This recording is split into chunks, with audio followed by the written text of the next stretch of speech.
মাদ্রাসাতে জঙ্গি কার্যকলাপ চলে।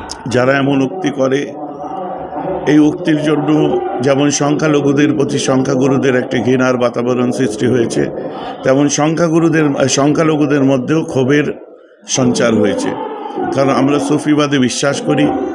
আপনাদের সামনে যদি তুলে ধরি মৌলানা আবুল কালাম আজাদকে, তাকে কোন অ্যাঙ্গেল থেকে আপনার জঙ্গি লাগে? আমি যদি তুলে ধরি আশফাকুল্লাহ খানকে, কোন অ্যাঙ্গেল থেকে জঙ্গি লাগে? ডক্টর শহীদুল্লাহ কোন অ্যাঙ্গেল থেকে জঙ্গি লাগে? প্রফেসর আব্দুল খালেক কোন অ্যাঙ্গেল থেকে জঙ্গি লাগে? এসব কথা সস্তায় রাজনীতি, বাজিমাত করা।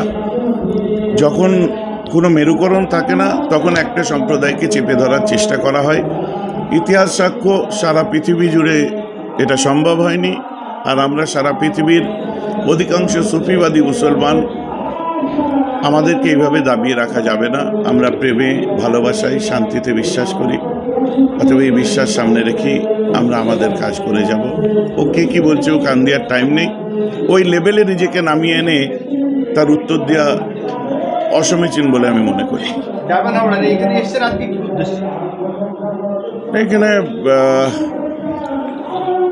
দারুন নাজাত আবু জাফরিয়া সিদ্দিকিয়া যে মাদ্রাসা, খুব উন্নত মানের মাদ্রাসা। আমার মুর্শিদ, আমার শায়েখ মুফতি আজম মেজলা হুজুর পীর কেবলা রহমাতুল্লাহি আলাইহির এজাজতপ্রাপ্ত, যার কথা হুজুর কেবলার জীবনীর মধ্যেও পাওয়া যায়, খলিফা হজরতুল আল্লাম রঈসউদ্দিন মদ্দাজিল্লাহুল আলী, এক কথায় মৌলানা রঈসউদ্দিন সাহেব, তাঁর তত্ত্বাবধানে তাঁর সাহেবজাদাগণ, একদিকে দেখতে পাচ্ছেন আল আমিন মিল্লি মিশন, দেখতে পাচ্ছেন দারুন নাজাত সিদ্দিকিয়া, আবু জাফরিয়া সিদ্দিকিয়া খারিজিয়া মাদ্রাসা দেখছেন, আব্দুল কাদের সাহেব দেখেন, ছোট ভাই দেখেন, সব ভাইরা মিলেই সব জিনিসটা এক কথাই আমরা মুজাদ্দিদ জামান দাদা হুজুর পীর কেবলা রহমতুল্লাহি আলাইহির ছত্র ছায়ার মধ্যে থেকে তার সিলসিলাকে সামনে রেখে, যে সিলসিলা নিয়ে আমরা আল্লাহ রসুলকে চিনেছি পূর্ব ভারতের মানুষেরা,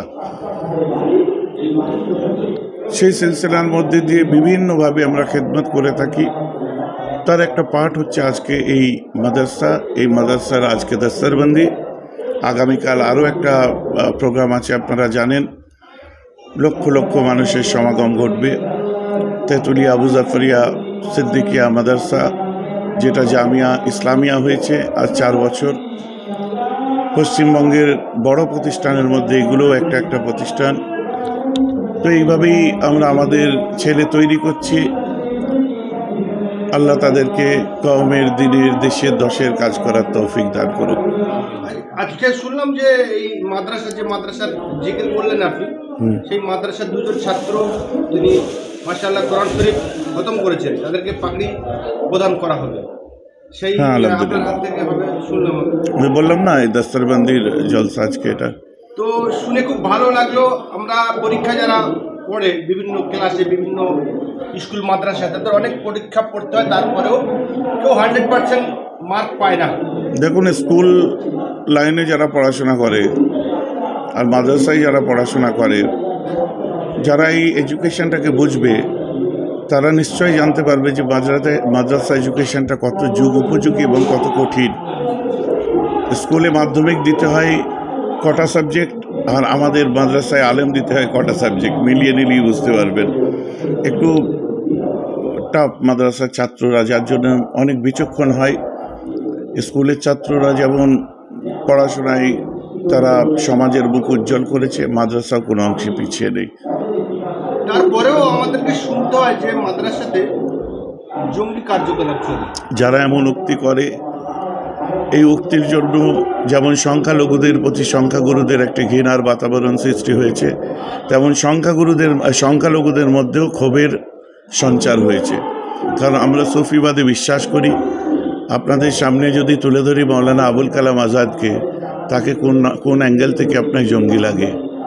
আমি যদি তুলে ধরি আশফাকুল্লাহ খানকে, কোন অ্যাঙ্গেল থেকে জঙ্গি লাগে? ডক্টর শহীদুল্লাহ কোন অ্যাঙ্গেল থেকে জঙ্গি লাগে? প্রফেসর আব্দুল খালেক কোন অ্যাঙ্গেল থেকে জঙ্গি লাগে? এসব কথা সস্তায় রাজনীতি, বাজিমাত করা। যখন কোনো মেরুকরণ থাকে না, তখন একটা সম্প্রদায়কে চেপে ধরার চেষ্টা করা হয়। ইতিহাস সাক্ষ্য সারা পৃথিবী জুড়ে এটা সম্ভব হয়নি। আর আমরা সারা পৃথিবীর অধিকাংশ সুফিবাদী মুসলমান, আমাদেরকে এইভাবে দাবিয়ে রাখা যাবে না। আমরা প্রেমে, ভালোবাসায়, শান্তিতে বিশ্বাস করি। অথবা এই বিশ্বাস সামনে রেখেই আমরা আমাদের কাজ করে যাব। ও কে কী বলছে, ও কান দেওয়ার টাইম নেই। ওই লেভেলে নিজেকে নামিয়ে এনে তার উত্তর দেওয়া অসমীচীন বলে আমি মনে করি। এই মিশন মাদ্রাসা এবং মসজিদ প্রতিষ্ঠাতা দুজন চাচা এবং ভাইপোর সঙ্গে কথা বললাম, দুজনেই শিক্ষকের সঙ্গে যুক্ত। তো আমাদের মুসলিম কমের জন্য চাচা এবং ভাইপো এবং ওনার ছেলে, তারা নাতিপুতি, তারা এই প্রতিষ্ঠানকে আগে বেরিয়ে যেতে, নিজের কমকে শিক্ষার জন্য আগিয়ে নিয়ে যাচ্ছে। আমাদের মুসলিম সম্প্রদায়ের মধ্যে প্রচুর শিক্ষার্থী মানুষ আছে, মাস্টার, প্রফেসর, উকিল রয়েছে। তাদের সবাইকে কি আহ্বান করবেন যে আসুন এই জায়গা থেকে? আমি আপনার এই সেই কথার সঙ্গে একমত নয় যে মুসলিমদের আহ্বান করতে হবে, এই করতে হবে। হিস্ট্রি অফ ইউরোপ খুলে দেখুন, পঞ্চদশ শতাব্দীর শেষ থেকে নিয়ে সপ্তদশ শতাব্দীর শেষ পর্যন্ত সমগ্র বিশ্বের কাছে যে ইউরোপ 100 বছর আগে, সেই ইউরোপিয়ানদের শিক্ষাগুরুই ছিল মুসলমানেরা। আপনি যদি পূর্বের দিন ওমর খাইয়াম, ইবনে বাতুতা, আপনার ইবনে রুশদ থেকে আরম্ভ করে আপনি যদি লক্ষ্য করেন পূর্বের দিনে যত আবিষ্কার সব কিছু দেখুন, আজ পর্যন্ত এদের যে উৎপত্তি সামাজিক এবং শিক্ষাক্ষেত্রে, এটা অস্বীকার করার জায়গা নেই। তৃতীয় বিশ্বের কতগুলো গুণাগাটা মুসলমানকে সামনে রেখে এটাকে একটা বড় আকারে দেখানো হয়। এই রেশিওটা এমন নয়। হ্যাঁ, আমি মানছি যে কিছুদিন শিক্ষার সমুদ্রে একটু ভাটা পড়েছিল, আবার আপনার প্রতিযোগিতায় তারা এসেছে। এরাও সকালবেলায় উঠে খবরের কাগজ খুলছে, এরাও আজ শিক্ষার দৌড়ে কাঁধে কাঁধ মিলিয়ে সবার সাথে চলছে। কিছু ভাটা পড়েছিল, আমি মানছি, কিন্তু শিক্ষার ইতিহাস পূর্বের থেকে নিয়ে আজ পর্যন্ত কেমব্রিজ দেখুন, হার্ভার্ড দেখুন, অক্সফোর্ড দেখুন, জামিয়া আল আজহার দেখুন, বেইরুত দেখুন, যেখানে যাবেন এরা যারা পড়াশোনা করে সর্বধর্মের মানুষ, তারা জানে এই জাতি শিক্ষায় কোনোদিন পিছিয়ে ছিল না। তৃতীয় বিশ্বে কিছু ভাটা পড়েছিল মানছি, সেটা আবার রিকভার হয়েছে।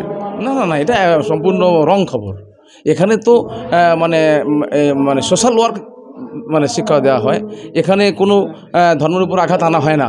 আর এখানে বিশেষ করে একটা ছাত্র তার মানে সম্পূর্ণ ডিসিপ্লিন কী জিনিস, শিষ্টাচার কী জিনিস, তার উপর আমাদের আলাদা ক্লাস হয়। একটা শিক্ষক একটা ছাত্রের মধ্যে কতটা দূরত্ব থাকবে, কেমন মহাব্বত থাকবে, সমস্ত জিনিস শিক্ষা দেওয়া হয়। এটা যেটা মানে শুনেছি, এটা সম্পূর্ণ ভুল। আচ্ছা, আপনাদের মিশরে 500 ছাত্র পড়ে, আর আপনার মাদ্রাসা কত? এটা হচ্ছে আপনার 51 জন মাদ্রাসা, 51 জন।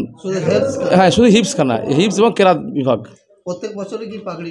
হ্যাঁ, এবছর তো আমাদের মাদ্রাসায় বয়স মাত্র হচ্ছে 4 বছর, তার মধ্যে ভিতরে লকডাউন পড়লো।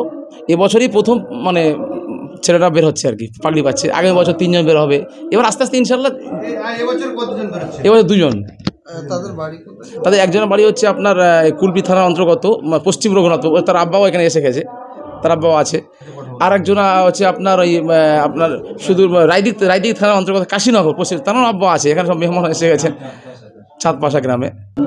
মাদ্রাসা দারুন নাজার আবু জাফরের সিদ্দিকিয়া মাদ্রাসা। আমার আব্বাজান হচ্ছে কি ফুরফা শরীফের মুফতি আজম মেজর হজরত ফিরকাব রহমতুল্লাহ আলাইহের 9 নম্বর ইজাজপ্রাপ্ত খলিফা শাহ সুফি আল্লাহাজ মাওলানা রইসুদ্দিন সাহেব। তানার বহু ইচ্ছা ছিল যে তানার পীরের নামে একটা মাদ্রাসা তৈরি করবে। তানার পীরের নামে আমার আব্বাজান একটা মাদ্রাসা তৈরি করেছে, এটা হিফজুল কোরআন মাদ্রাসা। এর বয়স হচ্ছে কি ওই 4 বছর রানিং চলছে আর কি। শুধু কি হিফজ পড়ানোর আবেগে আপনারা শুরু করেছেন, না এর পরবর্তীকালে অন্য কোনো ক্লাস ধারাবাহিকভাবে চালাবেন? সেরকম না, হিফজ তো চলছে, তার সঙ্গে কারি আছে, এবং তা আগামীতে আরও মানে মাদ্রাসা হবে বুখারি ইনশাআল্লাহ নিয়ত আছে। ছেলেরা এখান থেকে মুমতাজুল মুহাদ্দিসিন হয়ে বুখারি ক্লাস পর্যন্ত কমপ্লিট করা হবে আর কি। আবাসিক না? না, আবাসিক। হোস্টেলে থেকে? হ্যাঁ, হোস্টেল থেকে। যারা এই মাদ্রাসায় যোগাযোগ করতে চান তাদের উদ্দেশ্যে কি বলবেন? তাদের উদ্দেশ্যে বলবো যে ঠিকানাটা যে দক্ষিণ চব্বিশ পরগনা জেলার উস্তা থানার অন্তর্গত হটুগঞ্জ গ্রামে দারুন নাজার আবু জাফরের সিদ্দিকিয়া মাদ্রাসা প্লাস হচ্ছে আমি হচ্ছে সহ সেক্রেটারি মোহাম্মদ আব্দুল মাতিন, আমার দাদা সেক্রেটারি আছে মাওলানা আব্দুল কাদের। আর ভর্তি হচ্ছে জানুয়ারি 5 তারিখ থেকে। হ্যাঁ, আর আমাদের ফোন নাম্বার তো নিশ্চয়ই আপনাদের দেওয়া হবে, ওর থেকে যোগাযোগ করলে পেয়ে যাবেন। যারা